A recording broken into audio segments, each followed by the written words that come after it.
You are listening to the Gritty Podcast, where we talk about all things gritty.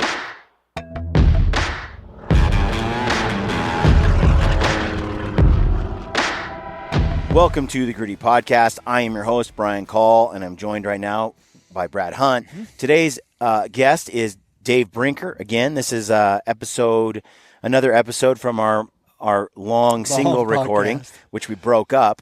On this episode, Dave and I talk about our podcasts, kind of starting them out. Dave's really new on this. I'm kind of been doing it for a long time. And we talk about kind of how to stay authentic. You know, the subject is primarily about authenticity, why it matters. We talk about, it's a good subject to get into, especially if you are interested in filmmaking or doing any content creation or podcasts, or you're just curious how the podcast kind of came to be between him and I. I gave Dave advice when he came to me about starting a podcast. So his podcast is new. He's in that building phase, but I hope you guys enjoy the discussion. I think it's a good one. Before we get into the show, don't forget, we have a big giveaway going on with Mountain Ops. You save 20% when you use the code GRITTY over there, and you can win like a $5,000 or $6,000 hunt package. Yep. Same thing over at Go Hunt. Right now, if you shop at Go Hunt at the gear shop, or if you get into Maps or Insight or anything like that, and you use the code GRITTY, you're going to be entered to win another huge hunt package, and also you're going to save 10%. Yep. So check that out. Also, right now, you'll get, if you use the code GRITTY100 over there for the Go Hunt Insider, you'll spend $150 to get it, and then they'll give you a $100 credit back for the Go Hunt gear shop. Towards the gear shop, correct. So essentially it's $50. And right now is a great time to get in on the Go Hunt Insider app membership if you're not already a member, because now's the time to do all that research on hunting, and there's no better tool for that than what Go Hunt has assembled. So it'll help you figure out which states you want to target, what the draw odds and opportunities are in each state, like more like true draw odds. It's incredible tool. We all use it and have been using it for years for all of our research. So very well worth it. So check that out. Thanks for tuning in.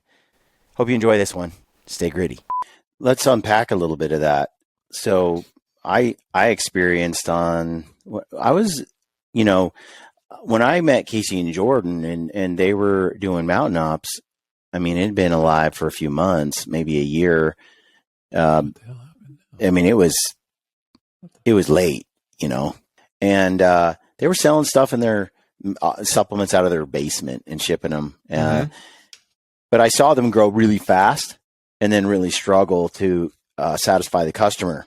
Things were falling apart. There wasn't customer service. And when you have a product in high demand and you're selling that crap ton of it, and it's a good problem to have, but there is a tremendous risk, and it's hard to manage. There's certain stages of a business where it's really painful.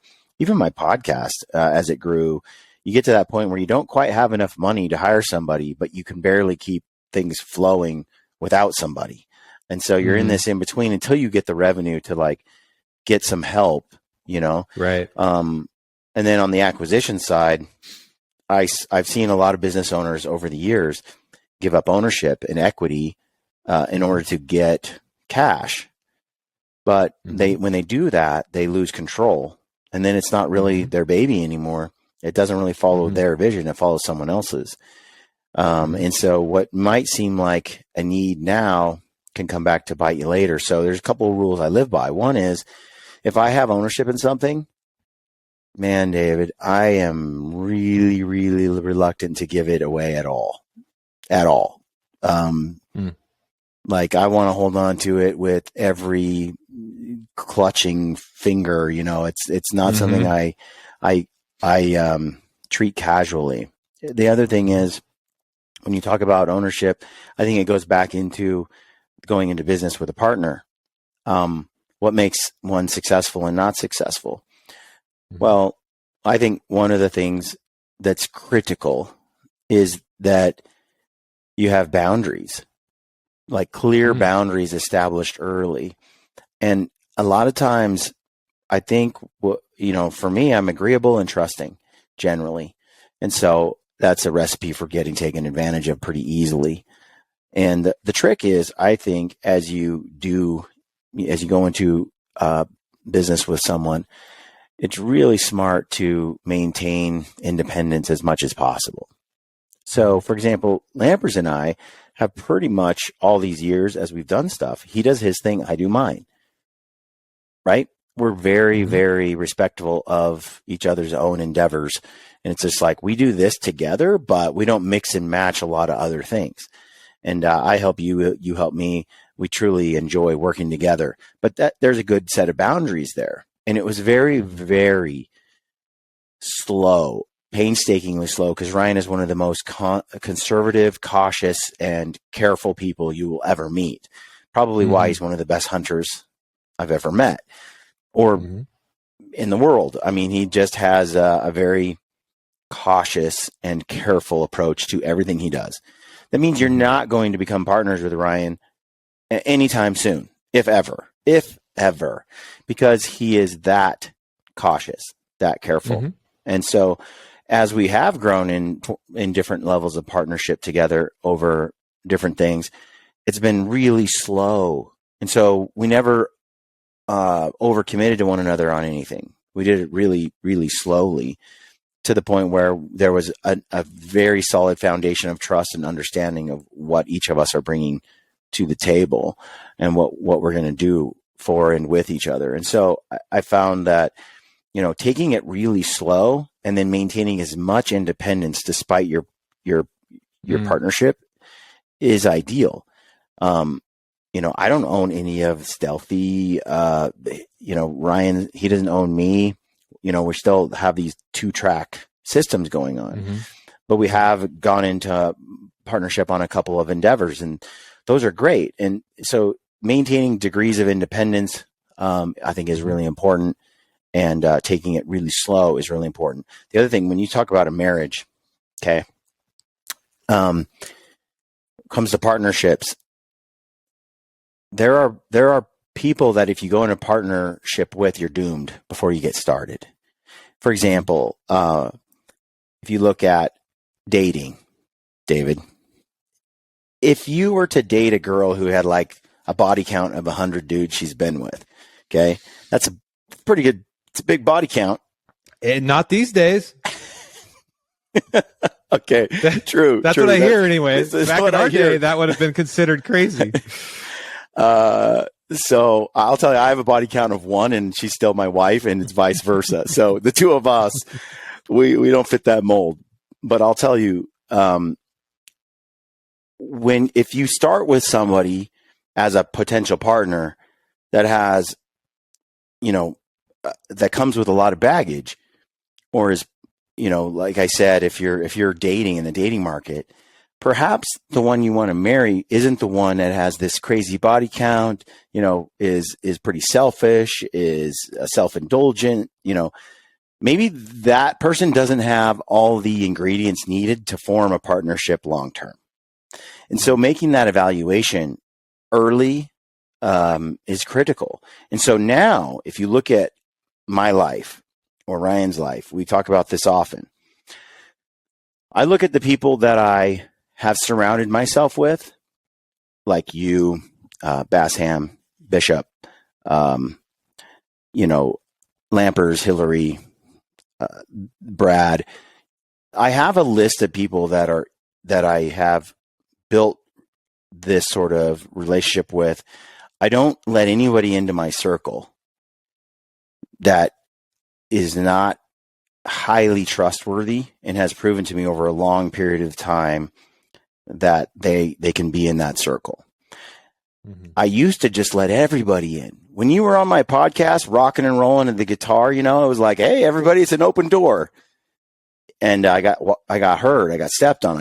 I had a lot of problems because I was so trusting. And over time, I don't do that anymore. Now I'm like, okay, I really vet somebody in, and it's almost Lampers taught me that.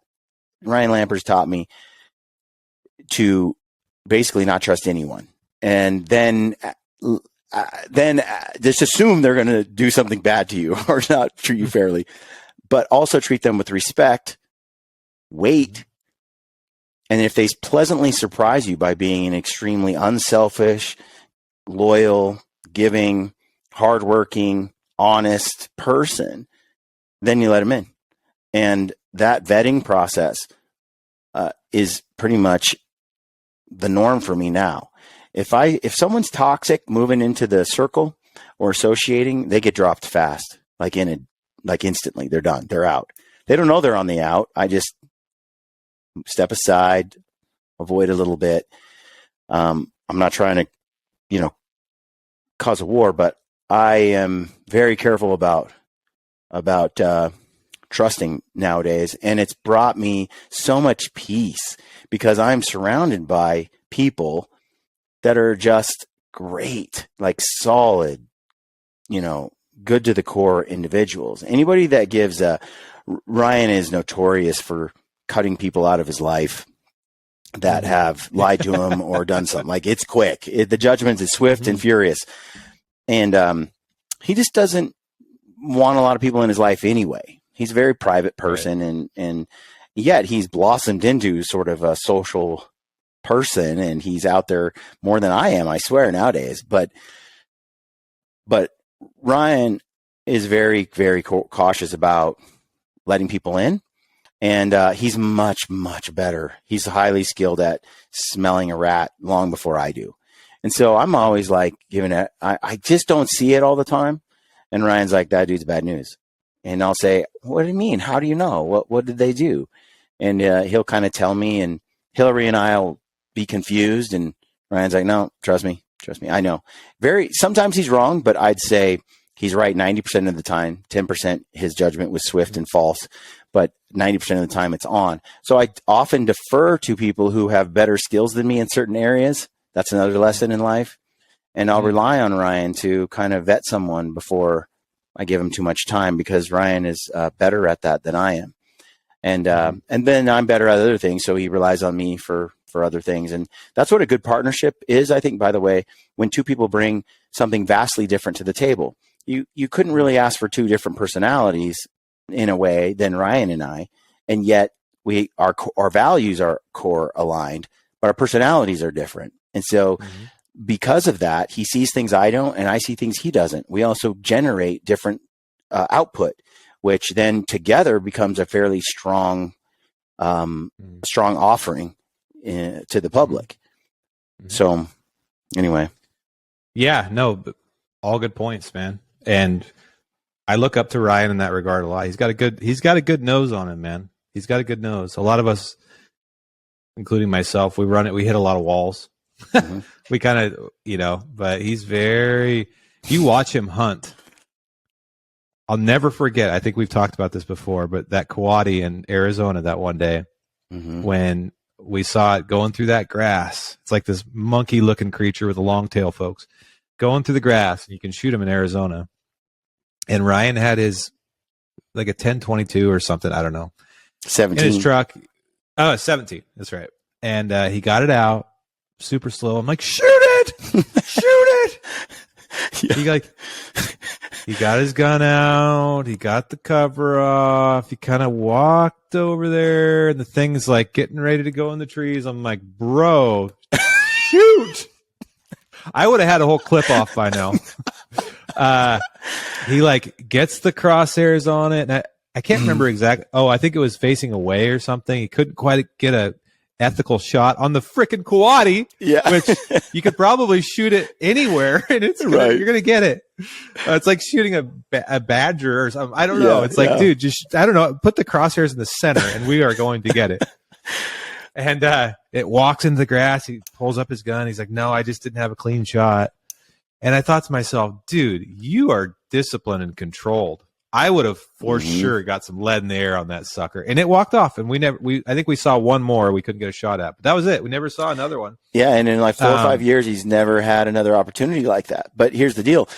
9 out of 10 times, that pays off. That cautiousness pays off. So it didn't work out that time, but yeah. Here's the thing about him, though, Brian. You've hunted with him more than I have, but And this is a trait I see in really good hunters, which is they're extremely cautious until they're extremely aggressive. Mm-hmm. Like he has a knack of knowing what, like he's killed 2 Coues deer down there now under 20 yards with his bow. Now, yes, out of 3 attempts. Yes, out of 3 attempts. It's not like 2 out of 10 years. No, it's 2 out of 3. And the third year, he shot a buck that was the size that was like a 185-inch mule deer instead. I was going to say he didn't even hunt Coues deer that time, so that doesn't even count. He's like 2 for 2 for giants. Yeah, yeah. And anybody who's ever hunted those things, I don't know, Brian. How many big bucks have you been under 20 yards of out of the 5 times you've been down there? Ish. Under 20 yards, I think I've been 1 time, and I certainly wasn't able to shoot it. Oh my God, drawing your bow. Mm-hmm. Ryan has somehow managed to do that twice in basically 2 trips, because the third one he hunted mule deer most of the time. Mm-hmm.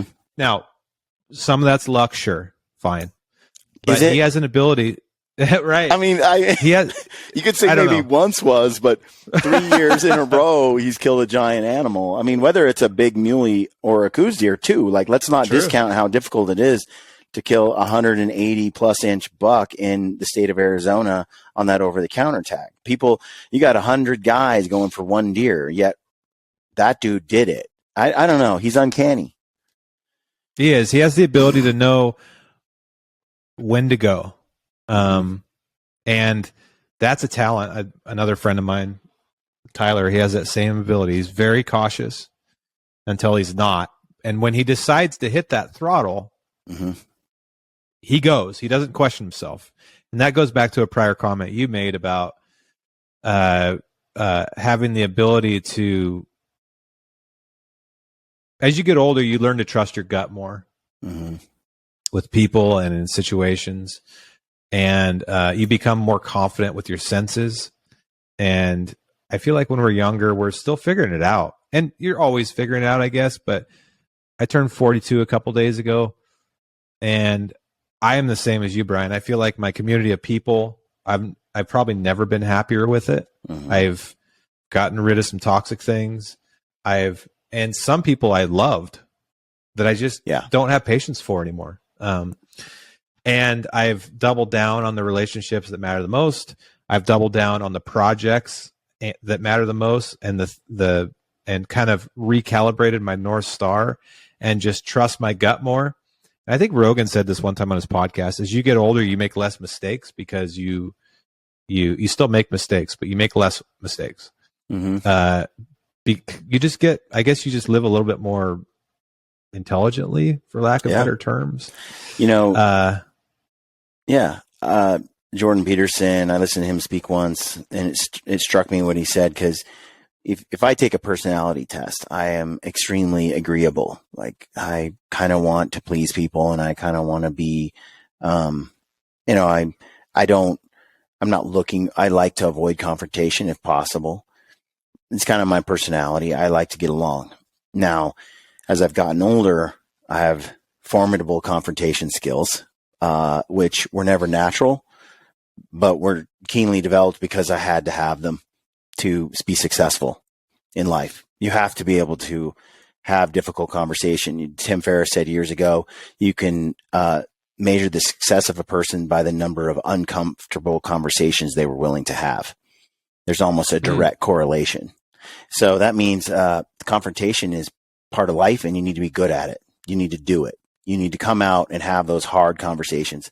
And it's incredible to me how many people are so afraid to do that and avoid it. So I have this agreeable personality. So I had to proactively, I had to figure out what my weaknesses are, understand those, and then practice improving on those. My strengths are my strengths, man. They're natural. They flow. The stuff that, if I wanted to be successful, that I needed to work on were the stuff that I suck at. And so the agreeable side, Peterson talked about how scoring that high on agreeableness, you tend to be taken advantage of. You tend to get worked over by people that are more manipulative, more savvy, and more calculating. And what often happens to people who are quite agreeable, they either learn to be confrontational so that they can navigate a more successful future. But also the other thing that can kind of happen to them is they become bitter and jaded because they do things with goodwill and good intent, and then people use them, take advantage of them, and they don't stick up for themselves well enough. So they end up getting the short end. They become bitter, resentful, mistrusting, and jaded. The trick is, rather than becoming jaded, he said, is to become wiser. Don't become bitter. Chalk it up as life's lessons, and then take that to be better next time. And don't lose your agreeableness. That's one of the great traits. Like, don't lose your desire to get along and to invite people, be welcoming, and all of that. Don't lose it, but just become wiser about how you go about it.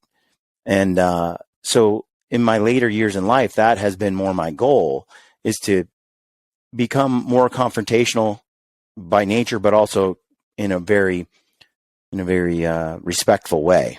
And to also look at the past as the past and not be bitter over how things turned out or how things ended, and really look at the future, be forward looking in terms of, okay, now I'm doing, I always say, like, 40-year-old Brian succeeded where 30-year-old Brian failed. Now, I'm headed toward 49. Ryan will be 50 next year. And I'm looking at 50-year-old Brian. He's way better at this stuff than 40-year-old Brian was, 45-year-old Brian. And when I look at the world that way, I'm not really bitter. I went through some bitter times, but I'm not really bitter and jaded about the past. I kind of realize that human beings are full of faults, including me, and people are gonna fall prey to all their insecurities and their fears and their foibles and their vices. That's human nature, and I'm no different. So the goal there is to try to navigate as best I can with through life by acknowledging that, yeah, we're all like that, but also, give everyone a little bit of grace. I don't expect you in all of our endeavors to be perfect. I expect you to try to be perfect.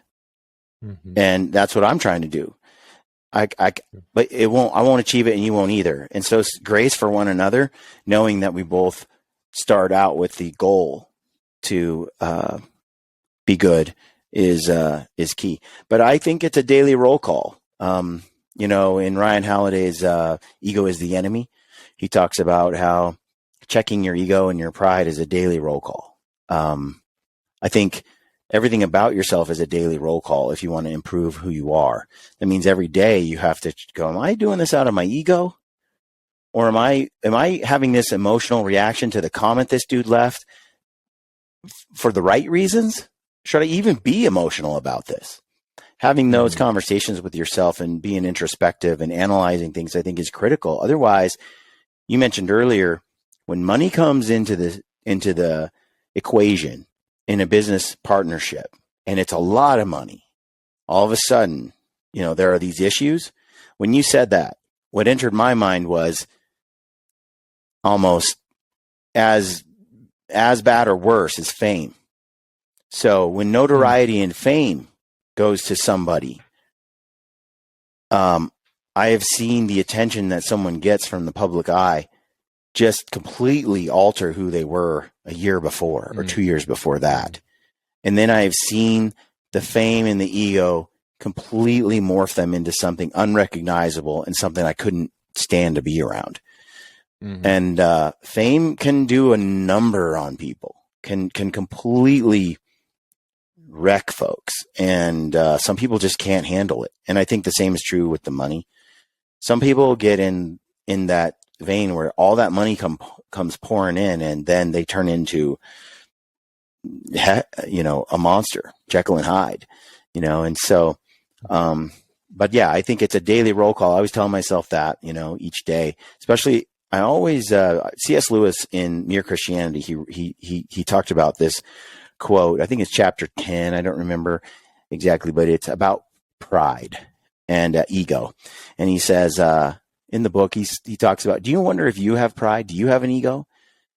He says, if a guy walks into a room and he's got an ego, just wants to be the big noise, the life of the party, thinks he's all that. He's telling you and everybody else. He's telling all the jokes. Everybody's paying attention. He can't even let anybody else talk. It's all about him. He's narcissistic. He's like, if that guy triggers in you an extreme hatred of him, then you have an ego too. Like, that's your check. That's your litmus test. You tend to see your worst qualities in others. Two people, if you have a big ego, the one thing someone with a giant ego can't stand is another person with a giant ego. They can't be in the same room together. They can't do it. Yeah. So he's like, ask yourself, you know who those guys are with those massive egos.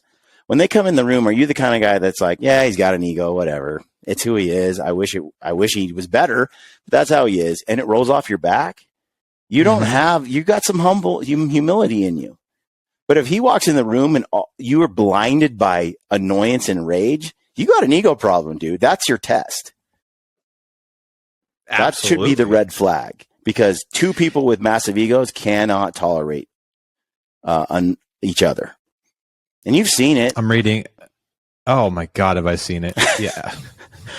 Trust me, I've seen it. I'm reading Goggins' Never Finished right now.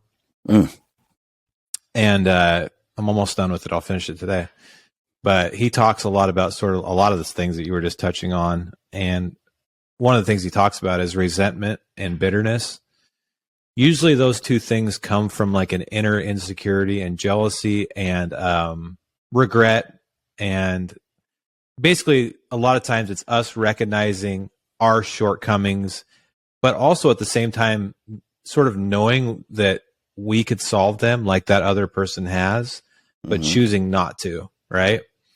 And so then you're like resentful, like you're almost like projecting the problem to be this other person that's successful or whatever it is.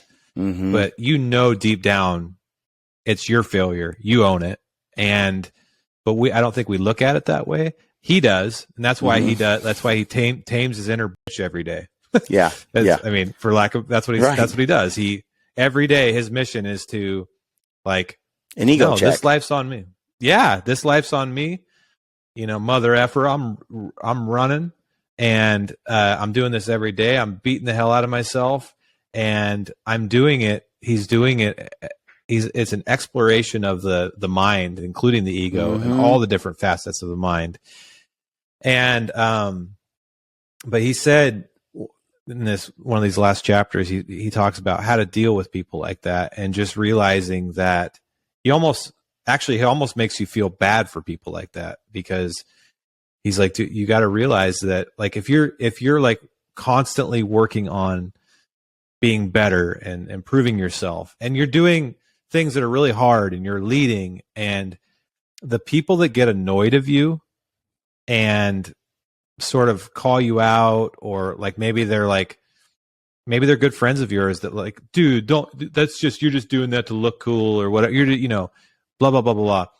They're only doing that because they know their own shortcomings and failures, and they know that they could do the same thing, because he's like, I'm not nearly as talented as 99% of people. He's like, I literally was born with 0 advantages.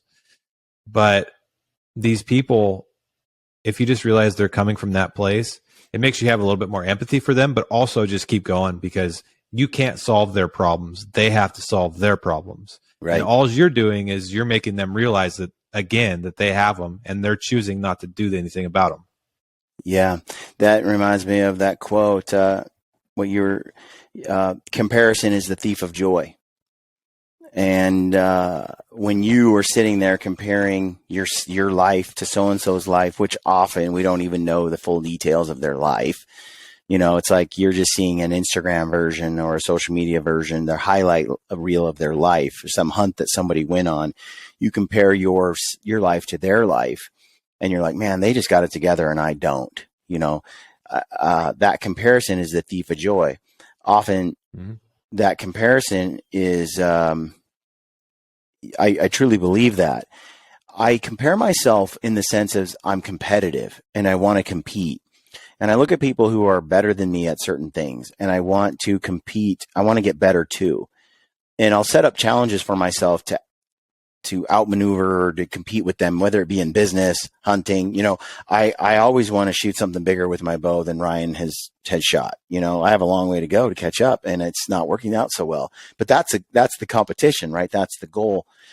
It's not to compare in the way that, where I feel deficient in myself. It's a challenge I set up for myself to try to achieve that level. Right. Mm-hmm. It's not a comparison out of bitterness. It's a comparison out of a goal. But I think but you're taking what could create that bitterness and you're spinning it into a positive, and you're using it as you're like diverting that energy into something, like pushing yourself towards a goal that you may not have pushed yourself towards. Yeah. Where most people fail is they take it and they just kind of just leave it there. They nurse it jealous of Ryan, like an excuse, a grudge. Well, they become addicted to it because it's the easiest thing for them, right? It's like comfort zone, because if I can blame it on that, I never have to take accountability myself. So that's much easier. This is where victimhood comes in. It's much easier to just be like, no, it's his fault. Right. It's her fault. Yeah. It's not my fault. I think that's the key. Like if it's rooted in victimhood, or an excuse for you to quit working hard. Because if you look at Michael Jordan, Lance Armstrong, Cameron Haynes even, or Goggins, a lot of what drove them and has driven them is some hater who said something, pissed them off, and they were there to stomp on the world and just prove to them that they were wrong about them. Look, you know, Ryan knows this about me. Like, I have a drive to prove everyone wrong that ever doubted me. Is it healthy? I think so. I think it is. I think it can be unhealthy. But you got to bet. You got to know, like, when I work really hard or I go out and I stay the extra time or I capture that moment on film, I put the extra work into editing it. Part of that is because I love the process and the story, and I'm fulfilled by my job and what I get to do. I like to inspire people. There's another part that's like out there to crush people who thought I couldn't do it. That's there too. And I nurse both of them because there is something about proving people wrong that drives me like not much else. You wronged me. You said I couldn't do it. You said I didn't have what it took. All that just burns. That just pushes me to be like, okay, here we go. Let's see. And it sounds kind of bad, I think, sometimes, but I don't think it is. I think you need that. I think everybody who's competitive and I think you need to be competitive in life to keep pushing. You know, at the same time, I don't want to. You're for sure going to have doubters. If you know to be true, which it is true, if you're going to try to grow as a human being and get better at whatever endeavor that you're on or adventure you're on, you are going to breed haters and doubters. Mm-hmm. And so you have a choice of how to deal with that. You can either let them drag you back into the comfort zone just so you can not, you stay under the radar. You don't want to make people uncomfortable.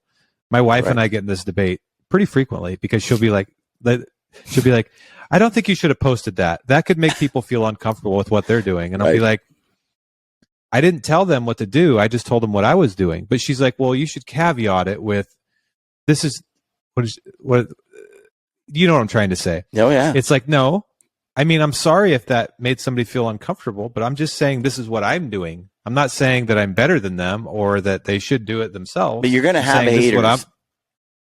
You're going to have all that. And it's like, I can't, if I don't, then I'm not really saying anything at all.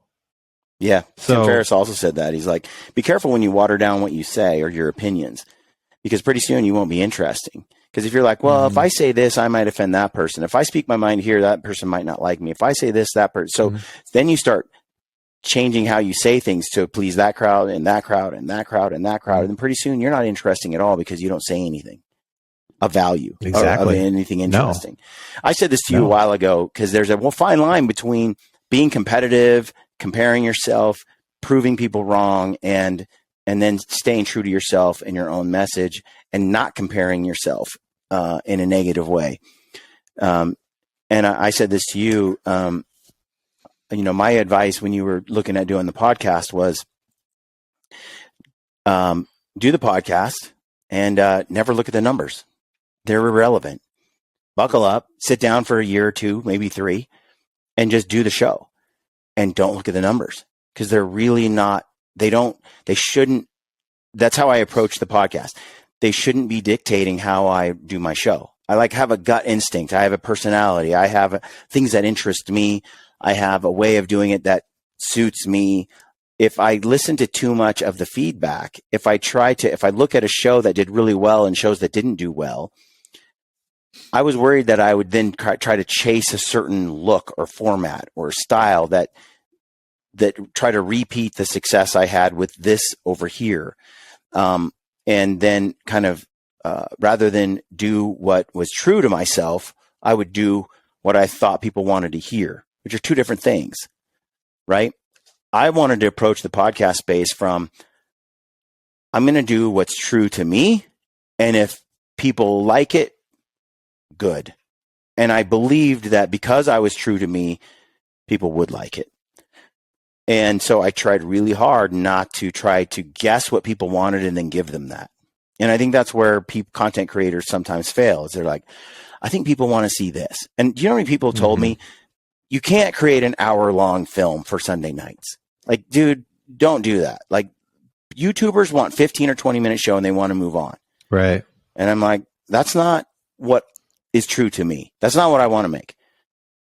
And then, same with the podcast, right? As I went out and I did stuff, I did it my way. And then I waited and hoped that the audience would like it. But I didn't chase what the industry standard was or what people told me to do, what partners and sponsors said to do. I didn't. I did it how I wanted to do it. And when I say, ignore the numbers, they don't really matter. I would tell myself they're irrelevant. I worked my butt off, did my show my way. And then 6 months later, I looked at the numbers and I'd be like, oh, I can see some growth. But had I looked at it 2 months in or 3 months in, I'd have been like, well, I was better at 2 months than the 3-month mark.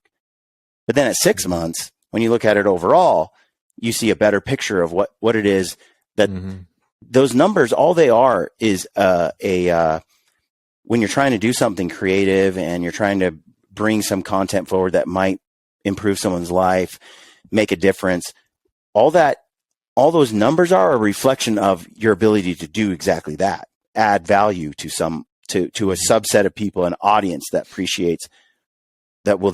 does appreciate what you're doing. That's what those numbers represent, your ability to actually add value to people.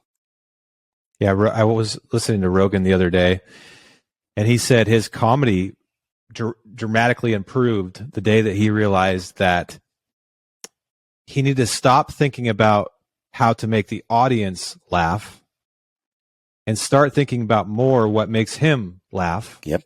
And then figure out a way to communicate that to the audience. The big difference, right? Same thing happens in music.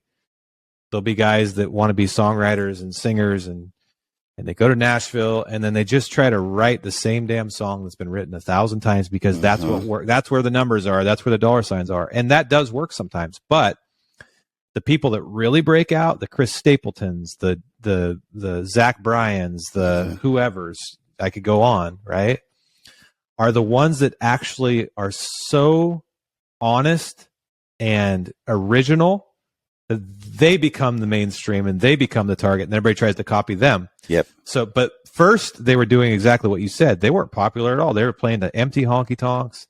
No one gave a shit about it. I personally know somebody 2 years before Chris Stapleton, it might have been the year before Chris Stapleton won a Grammy, okay, that could have hired him for $500 to play in Bozeman, Montana acoustically.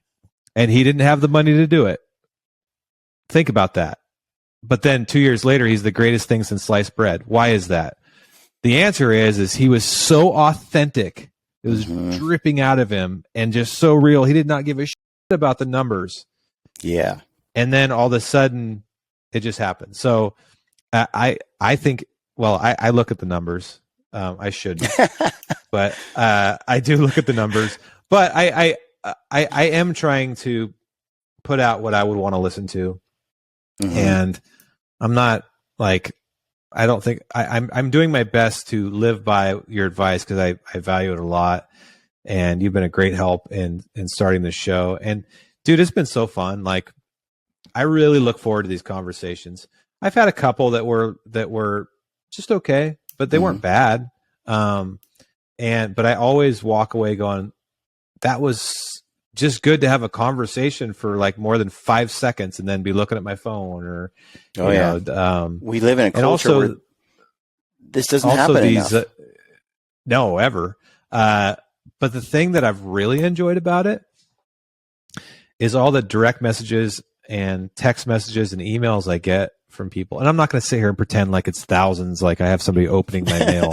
Right. But it's a couple a day, a few a day. And sometimes I'll post them just because I value them so much, that are like, hey, I love your podcast. You said this that really affected me, or, you talked about your struggle with this. I also have this.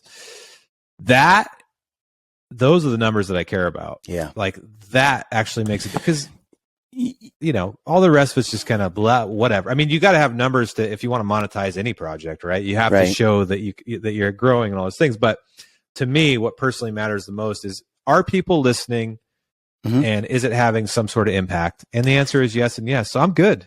The other thing to think about, Dave, is think about all the shows that are out there. And I'm sure there's a handful of them. You're like, I don't get why people listen to that show.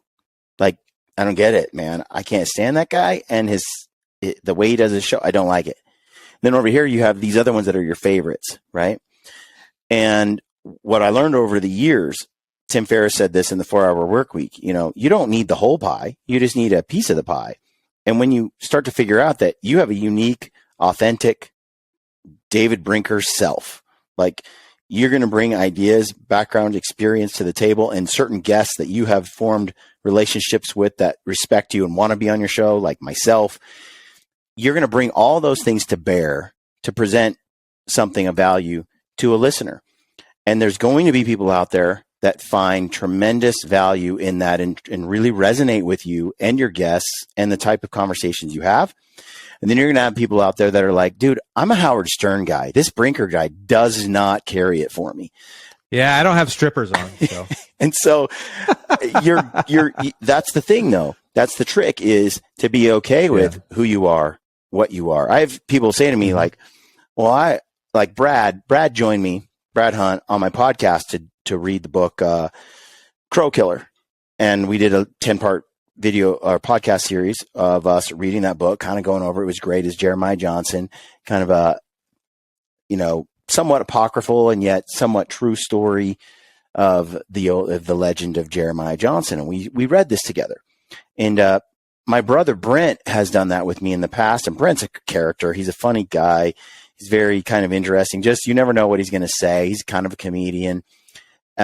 He's very inquisitive. And so as Brent as a co-host, he delivers a certain style and some entertainment to those kind of book reviews that we do. Brad's like, I'm not Brent. I'm Brad. I don't want to try to fill those shoes. I feel like I'm inadequate. And my comment to Brad was, but you're Brad. You're not going to bring what Brent brought to the table, but you're going to bring what Brad brings to the table. And that's fine. I'm not here to try to recreate Brent. Brent's Brent. You're Brad. And maybe overall, Brent's better than this at this than you are. But there's going to be a portion of the audience that is going to get what you bring to the table out of this. And that's okay. You're better at all these other things than my brother is. And so it's really important as you put yourself out there to realize you'll never be so-and-so. You're just you. You're David Brinker. I'm Brian Call. I don't try to be somebody I'm not. I never have been. I never have tried to do that. I've never tried to fake it. I've always been real. I'm not Ryan Lampers. I make up for any ability I have with grit. That's why I have the name Gritty. That's why I go for the Gritty podcast, because I'm just going to keep working at it. But I can't be the conservative, cautious person that Ryan is. I can emulate it and I can try, and you can always develop. But to try to be him would be a serious mistake. And for him to try to be like me, it ain't going to happen. And so you got to embrace who you are. And the moment people realize that their most valuable asset is the fact that there's never been that person and there never will be that person, that their most valuable asset is sitting right under their nose, literally and figuratively. It is themselves. It is you. It is me. Like I've learned this lesson over and over. The more you are just, I'm not talking about being annoyingly vulnerable or any of that stuff. Just talking about just being yourself and being who you are and doubling down on it. That was the one thing I wanted to add. Two things I wanted to add to your question about Jason Harrison that I wanted to add. The other thing was, or not Jason, but the partnership thing. If you're going to be in a partnership, you have to sing from the same songbook. You have to, the moment the two partners or the multiple partners don't have the same common vision and goals, you're run away. Red flags. Bad things are coming. Fix it. Get on the same page or exit. Okay, so I wanted to add that. And the other thing I learned from Jason Harrison that I thought was worthy of mentioning, and it fits into what we're saying right now, is I had never, until I met Jason, and this is going to sound really weird, but it's the truth. I had never thought of being a hunter as being cool. In fact, I was always afraid to wear camo around my friends, or like, you know, I remember even having my bow in my truck sometimes. People were like, "What's that, dude? You freaking bow?" You know, like I didn't ever think it was like it was something that was always part of me and like my number one priority. But I never thought of it as cool. When I met Jason, and he's like, again, I told you, he's like, I'm going to take over the world. He's like shooting a longbow and like bringing things that were so personal to my life that I thought the mainstream world would never want to know about.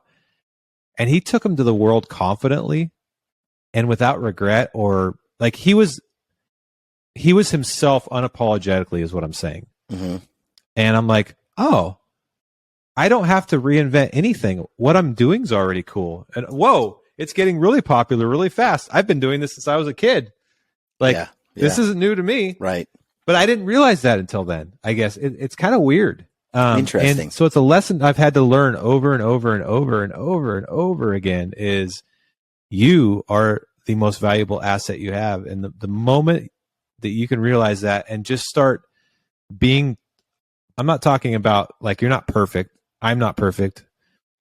You still have to improve and work on your weaknesses and double down on your strengths. But what I'm talking about is like just your identity of like just being you. And like if you want to create a personal brand for yourself or a business, make sure that your DNA is wrapped into the DNA of that business. Like if, you know, you can see it with very successful companies. And I guess the most tangible example of that is like, you know, look at religion, for example.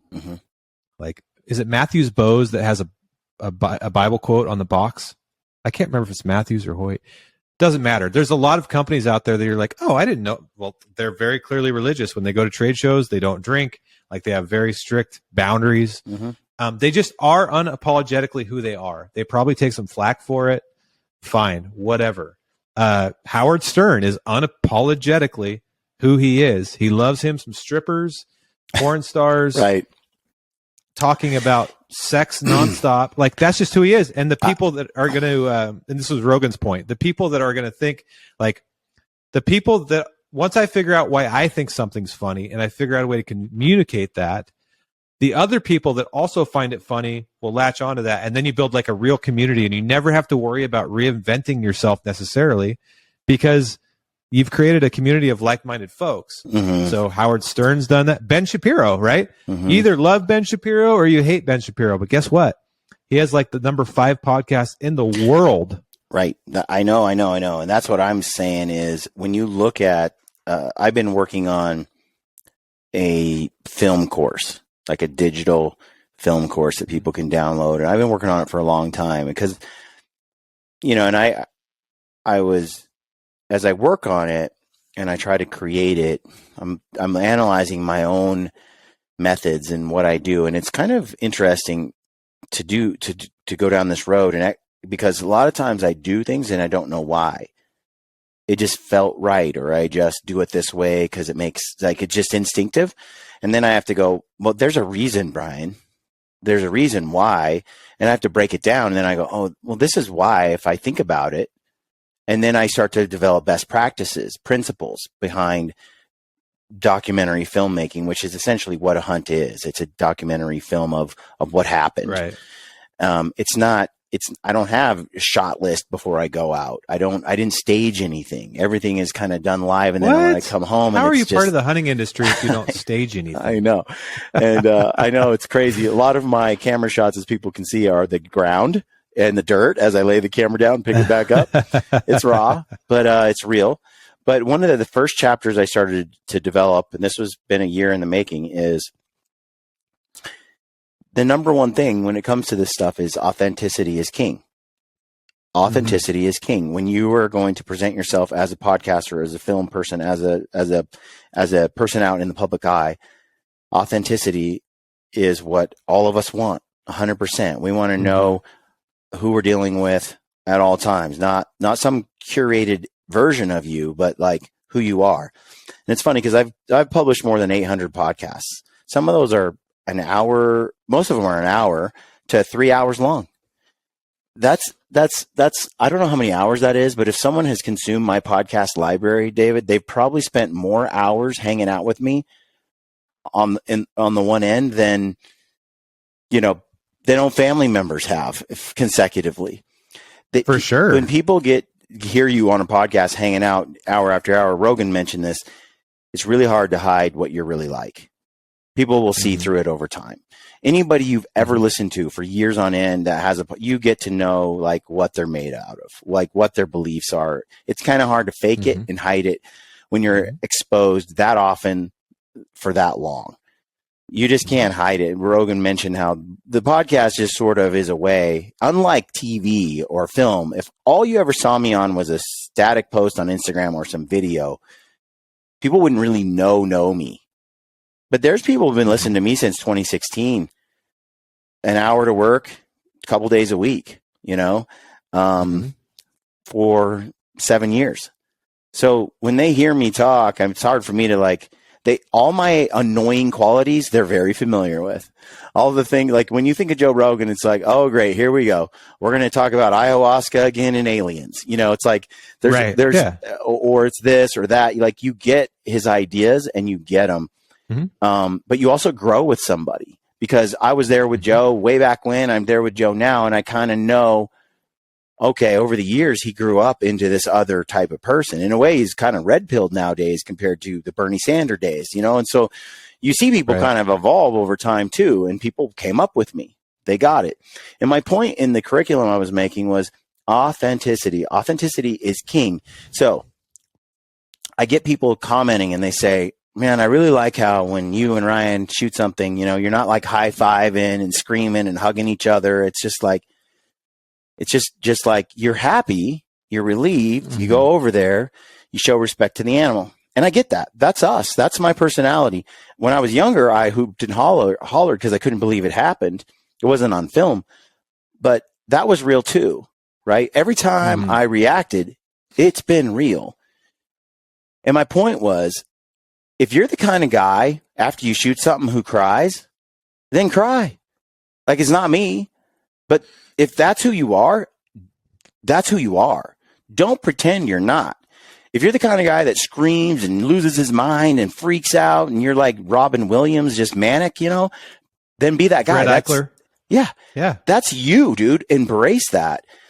There's going to be people who can't stand it and are going to be like, I can't watch this guy. That's how he is. But there's going to be a ton of people, trust me, bank on authenticity more than everything else first. Always wins. Always wins. You may not have that audience over there because they like the Ryan Lampers style. But guess what? There's a whole bunch of people that are like, Ryan's boring. I got to watch Fred Eichler. That guy shows me. I can't even tell if Ryan likes what he does, Right. And so the important thing is, don't be something you're not. If you're the guy that hoots and hollers, hoot and holler. If you're the guy that's calm, be calm. If you're the guy that cries, then cry. And just be yourself. In the end, That authenticity will carry the day. It will be everything. It'll be what matters most to people. And just don't try to be something that you're not.